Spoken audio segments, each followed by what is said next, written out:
baby! Woohoo! Welcome back, baby. Welcome back to the Evanscape. Welcome back.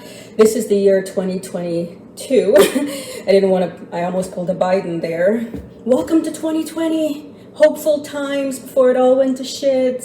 Anyway, welcome to 2022, and I hope everyone's doing well and we made it, and hopefully better times are ahead. We're in the deep of January, and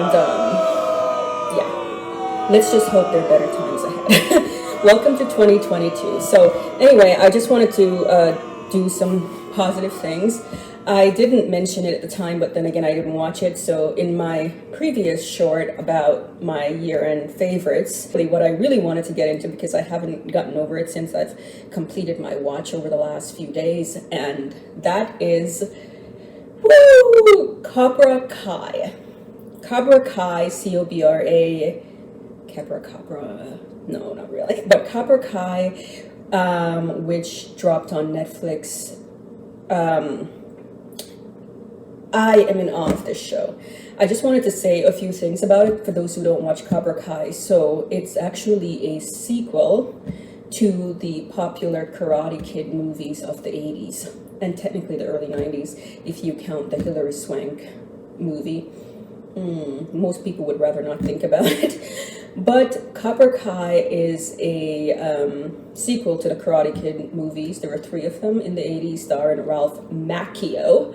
Yes, it's pronounced Macchio, according to him. To put it bluntly, you don't say Pinocchio, you say Pinocchio. So his name is Ralph Macchio. Stars Ralph Macchio and William Zabka. At least in the first movie, Zabka played his nemesis, Johnny Lawrence, and the blonde guy that he had to defeat in the All Valley Karate tournament at the end of the movie. But this show kind of picks up 30 plus years later, 35 plus years later, after these 2 men are now middle-aged, living completely separate lives. William Zabka's character of Johnny is a struggling middle-aged bum, to put it bluntly. He drinks heavily, daily, and he has dead-end jobs, and he's estranged from his own child, his own son. And meanwhile, Ralph Macchio's Daniel LaRusso is a very successful car dealership owner, has a happy, successful family, and loving wife. 2 different men, 2 different lives.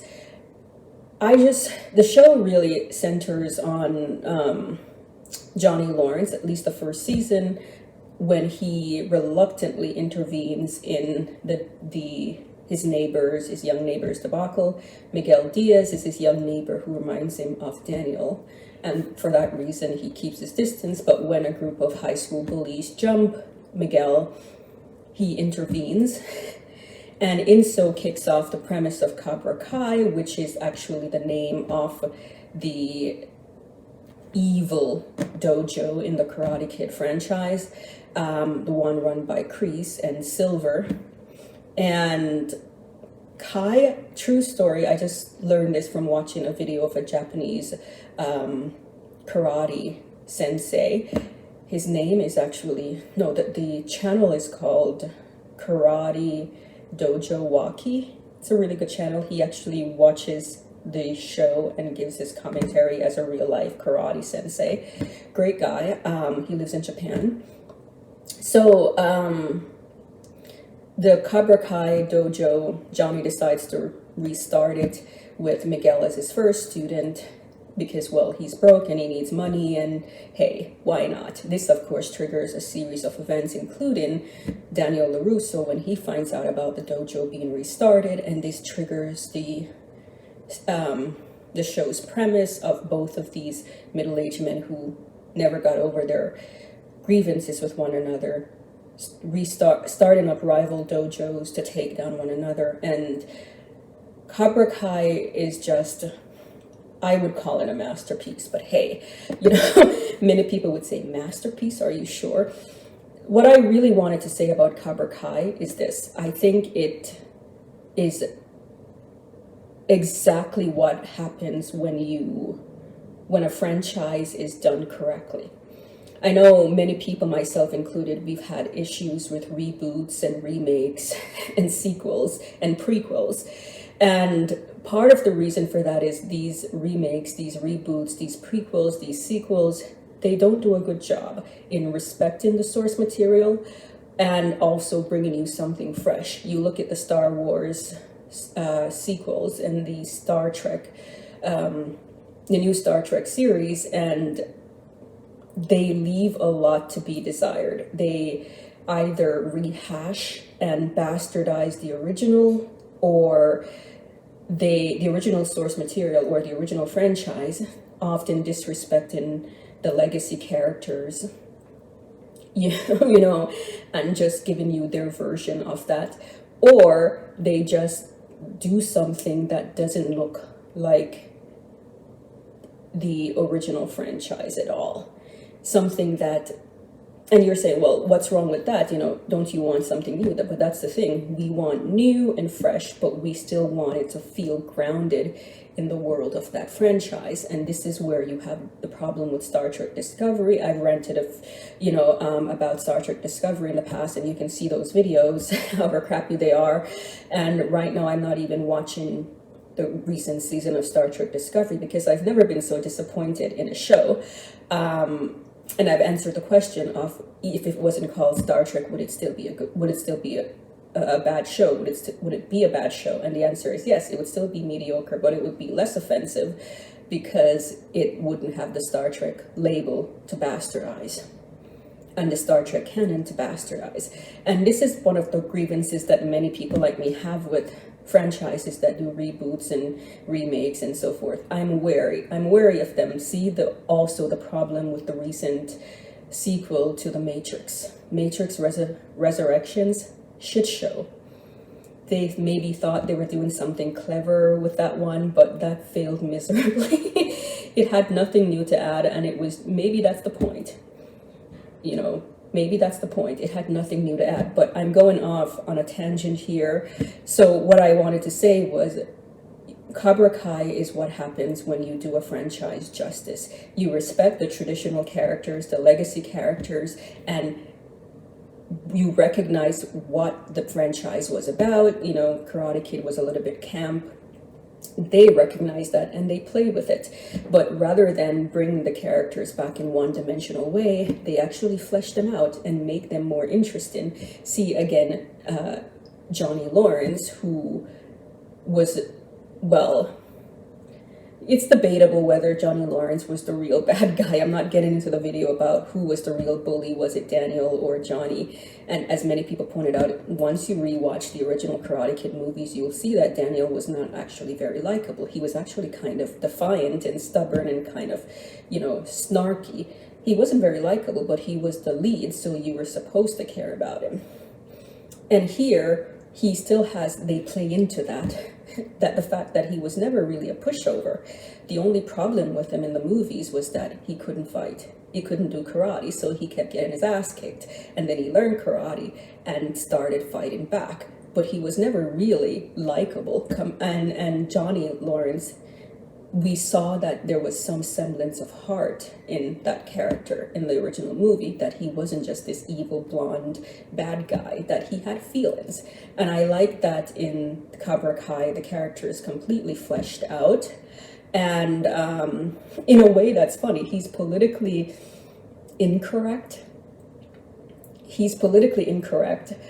And it works. I've seen critiques of this, people saying, how is he able to get away with being so politically correct, mocking everything from feminism to internet culture, and even on the occasion getting in some racialized language there. But take things to the next level. Eagles do not respond. They swoop down and take whatever they want.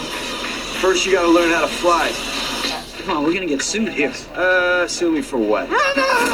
Tighten that cord. Part of that is because the character is so well written, and the character is portrayed as a flawed person. He is basically a human being, so he can get away with this stuff. But and it works perfectly, because Cobra Kai is not about politics. It's about people, and that's the important thing. It's about fleshing out the legacy characters like Johnny Lawrence and Daniel LaRusso and even Kreese and Silver and a few other returnees like Chosen. It's about fleshing them out, while at the same time what it does great is bringing new characters. But unlike, say, Star Wars or Star Trek, where the new characters just trample on the legacy of the old characters, these new characters have their own storyline, their own characters, their own plot. And it works. The newer characters are the younger characters. And that's also part of the appeal of Cobra Kai, is that it's kind of intergenerational. So it appeals to both teenagers and adults, not even just adults who love the Karate Kid movies, because you don't even have to. Part of the way it honors the original movies and even the camp of the original movies is by including a lot of flashback scenes to the original movies. And it does so very cheesily, even embracing the music. I am a man who will fight for your honor. It embraces all the camp and the cheese, and it recognizes and respects that. Respects all of it. It's cheesy, it's campy, but it works. And, you know, one of the themes, another theme of Cobra Kai is that no one exists in black and white, everyone exists in shades of gray. So we see that, I mentioned with both Daniel and Johnny, but also in characters like Kreese and even the newer characters who keep changing allegiance throughout the series, which I've seen criticisms of, like, one minute this character is bad, then the next minute this character is good. See examples being Tori, played by Peyton List, and what's his name? Robbie, played by Tanner Buchanan. And these two characters, Tori starts out as the quintessential bully bad girl to the point where I was thinking, this person is a horrible person. And then by the time we get to the current season, you sympathize with her because they flesh her out. We know where she comes from. We know why she's the way she is. We know that she's trying to be good. She's trying to do good. She's apologizing and she's trying to learn. And then you have, you know, Robbie character, again, Tori, Robbie, and various other examples of this, where the character seems to be all going to the dark side and then they're back to the good side, and then you don't know who to cheer for, you don't know who to root for. And you're like, can I root for both of them? Because no one is the bad guy or the good guy here. These are all just people, and that's the brilliance of Cobra Kai. It manages to take all these elements, the legacy characters with the new characters, and get you to care about them and get you to see them in shades of gray instead of black and white. It mixes humor with serious drama really well. It has heart, and it's just a crazy ride. It doesn't take itself too seriously. It's not about, you know, giving you perfect people and perfection. Johnny Lawrence gets away with his politically incorrect stuff because he can. He's just such a fun, great character. But, you know, Cobra Kai is a perfect example of what people want in a franchise. You don't take a classic franchise and just bastardize everything that it's about and use it to wipe the backside of the newer version of the franchise, which is what you see with Star Wars, and you see that with Star Trek Discovery, where in the name of progress, they basically destroyed everything that came before. And they retcon everything and they just change. Because there's this thing I've seen with many of these showrunners and filmmakers whose whole thing is, we're just going to take everything that's popular about the original and then we're just going to destroy it. And take that, you fanboys and girls. But this is not a good idea. And we've seen that with Star Wars and Star Trek, where they fail miserably because all they do is alienate the fans. And the thing about Cobra Kai is, if you're a fan of the Karate Kid movies, you won't feel alienated from this. You will develop a great appreciation for those franchises, because suddenly these characters that you grew up with or loved, suddenly they're fleshed out in realistic and meaningful ways. But then there are also new characters for you to care about and love, and all of it works really well. The world is fleshed out. Anyway, Cobra Kai is definitely my recommendation for the new year. If you haven't seen it, you don't have to be a fan of karate or action or blah blah blah to watch. It's a intergenerational, family-friendly show with great characters, great scenes, the perfect balance of humor and drama and heart. And I've watched the current season twice already, and will probably rewatch it. I just can't wait for season 5. The good news is it's already been filmed. I'm not sure where they're going with it, and my fear obviously is that it won't end well. I know the showrunners have said they do have an end game. They do have a plan, and I trust them because they've done such a great job in fleshing out these characters and the franchise. So I do trust them that wherever this ends, it will end really well, and I'm completely down for the ride. Completely down for the ride. So I recommend for the new year Cobra Kai, a franchise done right. Anyway, I feel as if I've been ranting about this forever, and I can rant forever. I'm really holding back about ranting about how great Cobra Kai is. But let me know what your thoughts are if you've seen the show, the Karate Kid franchise, and I would recommend it. And I honestly, if I recommend it to you and you watch and you're like, I don't get it, don't talk to me ever again. I'm just joking. But it's a great franchise to watch if you want something lighthearted. Yeah, so but let me know what you think about Cobra Kai. And yeah, and Happy New Year. Welcome to 2022. Hope for better days. Hope for better days. Subscribe if you haven't already done so.